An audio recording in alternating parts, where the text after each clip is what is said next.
Salut tout le monde, j'espère que vous allez bien. On est parti les amis, on se retrouve pour une nouvelle vidéo spéciale Mercato. On va démarrer avec une ou deux quasi-officialisations de Fabrizio Romano. Premièrement, le latéral anglais Kyle Walker va s'engager du côté de Burnley en Première Ligue. Burnley qui est promu cette année en PL. Burnley qui fait l'ascenseur en général. C'est un joueur très expérimenté qui arrive du côté des Clarets de Burnley. Il avait été prêté, on s'en souvient, depuis le mois de janvier du côté de Milan. Bon, le prêt n'a pas été exceptionnel. Pep Guardiola et Manchester City avaient déjà pris leur décision. On ne compte plus sur Kyle Walker qui est quand même plus proche de la fin de sa carrière que du début. Le Kyle Walker d'il y a quelques années qui était vraiment une machine sur son côté, c'est plus tout à fait le joueur que l'on a à l'heure actuelle. Les années sont passées, Kyle Walker a 35 ou 36 ans maintenant, donc évidemment c'est un joueur qui est quand même beaucoup plus sur la fin de sa carrière, mais ça reste un profil très expérimenté. Burnley a besoin de joueurs expérimentés pour aller chercher pourquoi pas le maintien en PL cette saison, donc ça ne sera pas très cher puisque c'est 5 millions d'euros à peu près. Ce deal, ça devrait être officialisé dans les tout prochains jours. On reste en Première Ligue, on va du côté par contre là du sud de l'Angleterre, à Brighton, le Brighton de Fabian Hurtzeler qui va enregistrer une nouvelle arrivée. Latéral gauche belge, Maxime De Cuyper va s'engager avec Brighton contre 20 millions d'euros, donc latéral gauche qui évoluait à Bruges en Belgique. Latéral gauche extrêmement dynamique, qui a beaucoup de qualités, notamment offensivement, il apporte beaucoup de danger offensivement. Sur les deux dernières saisons en Belgique, c'est 3 buts, mais aussi 15 passes D délivrées sur les deux dernières saisons. Quand on connaît un petit peu le style de Brighton, c'est une équipe très joueuse qui propose du beau football, tout simplement, cette équipe de Brighton. Il faut s'appuyer sur des profils comme ça, des latéraux qui apportent beaucoup offensivement, donc affaire à suivre. Ça sera véritablement, je pense, un profil très intéressant à suivre cette année en Première Ligue.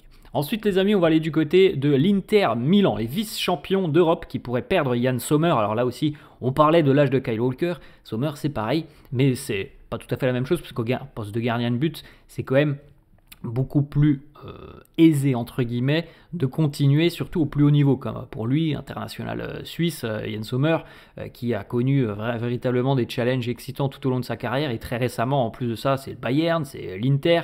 Il a fait une belle saison, même si pour l'Inter ça s'est terminé plutôt mal, sur la fin de saison ils ont perdu quasiment tous les matchs clés, les matchs importants ils les ont tous perdus. Yann Sommer qui pourrait quitter l'Inter et rejoindre pourquoi pas la Turquie et Galatasaray, puisque le Gala s'est positionné. À noter aussi déjà que l'Inter aurait peut-être déjà trouvé son remplaçant, l'Inter intéressé par Marc-André Ter Stegen. On va les amis du côté d'Arsenal, les Gunners à la recherche d'un attaquant ou peut-être même de plusieurs attaquants.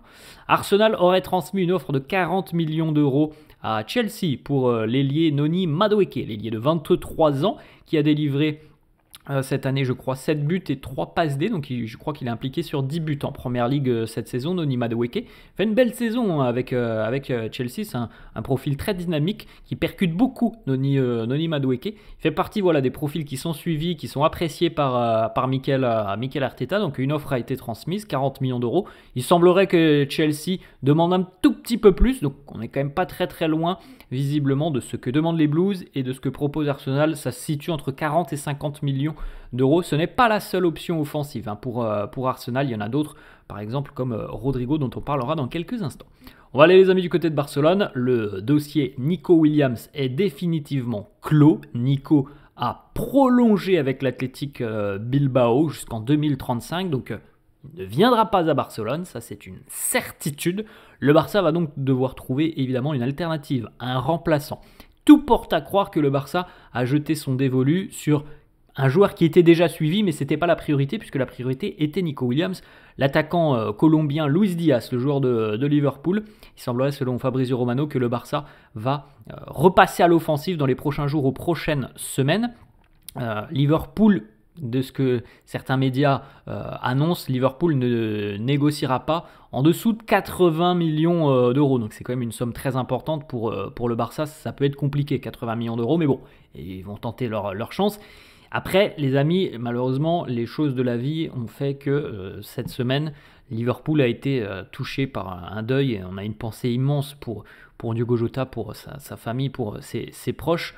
Diogo Jota qui nous a quittés. Et malheureusement, la perte de Diogo Jota pourrait avoir un impact sur le sportif du côté de Liverpool. Peut-être que Liverpool, il y a quelques jours encore, était prêt à discuter d'un départ de Luis Diaz. Malheureusement, les choses font que, à l'heure actuelle, peut-être que les Reds ne sont plus en mesure d'écouter des offres pour Luis Diaz. Ça, on ne le sait pas. Il y a beaucoup de questions, beaucoup d'incertitudes qui entourent l'avenir de Luis Diaz. On ne peut pas répondre à l'heure actuelle. On ne sait pas de quoi sera fait l'avenir de Luis Diaz. L'heure, pour le moment, et la place est au recueillement du côté de Liverpool. On poursuit les amis, on retourne du côté des Gunners. Les Gunners qui seraient prêts, selon le quotidien AS, à offrir 90 millions d'euros au Real Madrid pour Rodrigo. Rodrigo, situation toujours très particulière du côté du Real. Il n'a que très peu de temps de jeu depuis le début de la Coupe du Monde des clubs. En plus de ça, on voit bien Xabi Alonso veut mettre Arda Güler comme un élément important de l'équipe. Et ce qui veut dire que s'il y a Arda sur le terrain, Rodrigo il est sur le banc. Donc Rodrigo pourrait être amené à quitter le Real dans les prochaines semaines. Les Gunners s'attendent tout simplement la fin de la Coupe du Monde des clubs. Dans une semaine, ça sera terminé, les amis, peu importe.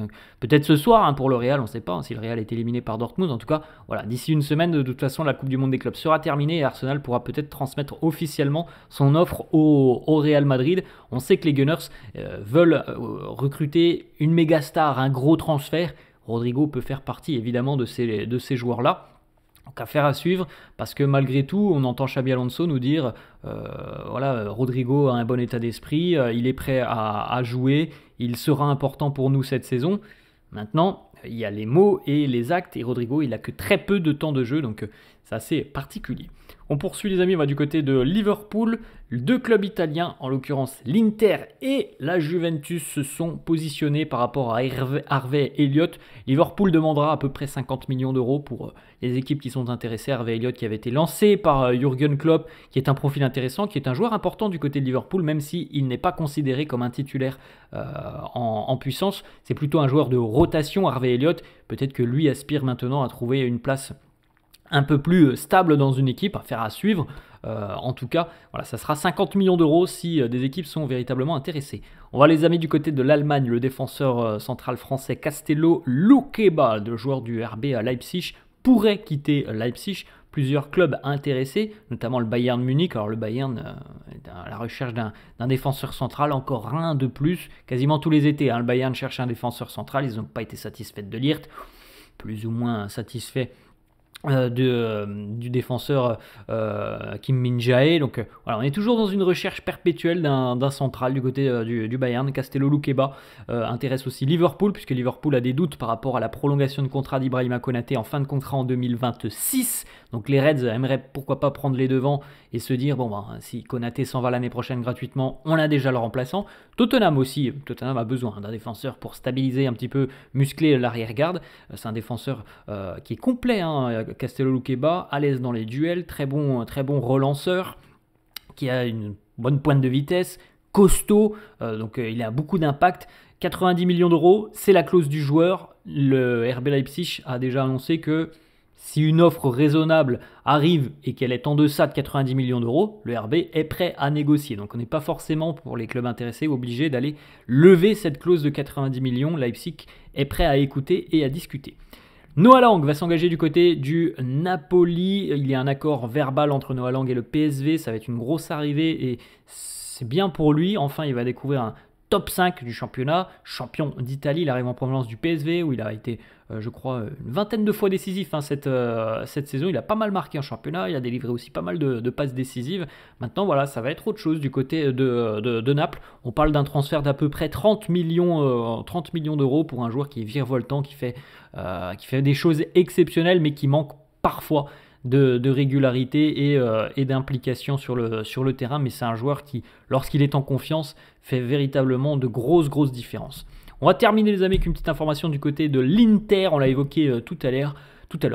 L'Inter est en train sérieusement de considérer un transfert de Marc-André Ter Stegen pour potentiellement combler le départ de Yann Sommer qui pourrait rejoindre Galatasaray ou autre. En tout cas, l'Inter se positionne déjà. On sait que pour Ter Stegen, la semaine prochaine, c'est reprise de l'entraînement du côté de Barcelone.